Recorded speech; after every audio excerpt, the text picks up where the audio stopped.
today. See,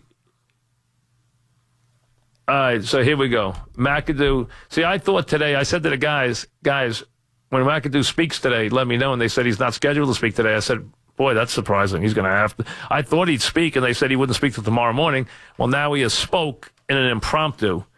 So now here we go. He's going to go after the anonymous. See, this is not a winnable play for him. This is not a winnable play. I can tell you right now. I'll get into it. Here's McAdoo.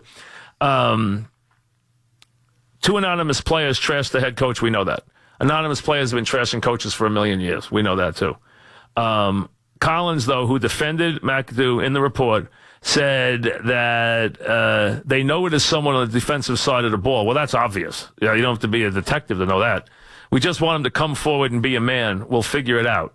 Casillas grimaced as he noted that the Giants basically have at least one rat in the locker room, citing what he called cowardly anonymous quotes, ripping Ben McAdoo. See, everybody thinks it's the D-backs anyway, so if it's not now, they really got to, because everybody thinks it's the D-backs anyway, so now you're seeing them narrow it down. Whether or not somebody's going to come forward, who knows.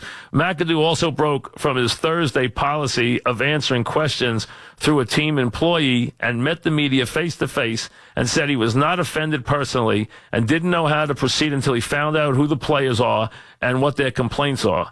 Well, first things first, I have an open-door policy, McAdoo said, so any player that has anything to say is welcome to come in the front door and talk.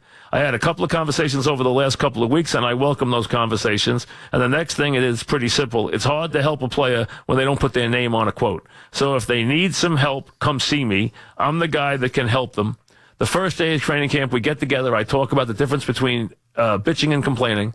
There's a difference to me because nobody wants to be around a constant complainer. That doesn't help the team. That doesn't help the chemistry. And that doesn't help anything getting any better. But each player, maybe you have something to complain about. Maybe you don't. I can understand that because if you don't have a platform to do it, then I'm not doing it right. So basically what the Giants have done is McAdoo has had a couple of players here, okay, come to his defense, mainly Collins, and say, come forward for the anonymous quotes.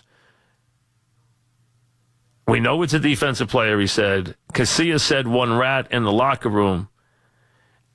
The confrontation between that was talked about a couple of weeks ago, talked about in a couple of different places. I talked about it on the air, between Rogers Cromartie and a player at halftime, was one of the defensive starters in Cromartie. So there's been some issues going forward there anyway, because he's the one who was going to take his shoulder pads off at halftime. And then you know what happened with Jenkins. So Jenkins and Cromartie have been the unhappy guys. So I'm sure everybody thinks it's one of those two. It doesn't mean that it is, but I'm sure everybody thinks it's one of those two. Because they're the ones who've gotten suspended. They're the ones who have been unhappy. They're the ones who have been in the middle of all this. So if it is, I'm sure everybody thinks it is. Doesn't mean that it totally is. Doesn't mean it could be somebody else. But everybody thinks it's one of those two guys. So it could be someone else. It could be another defensive back. It could be somebody else on the defense. Do we think it's a defensive guy? I'd say absolutely. But it doesn't mean that we know exactly who it is. But Collins came forward, and all McAdoo basically said is come forward and put your name on it. So he met with the media for a minute.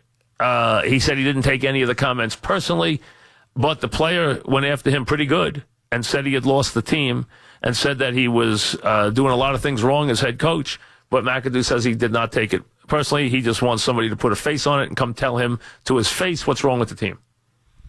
So I actually think that, if anything, that helps McAdoo rather than hurts him, the fact that Collins stepped up for him today. I don't think that hurts him. I think it actually, if anything, helps him. Back after this.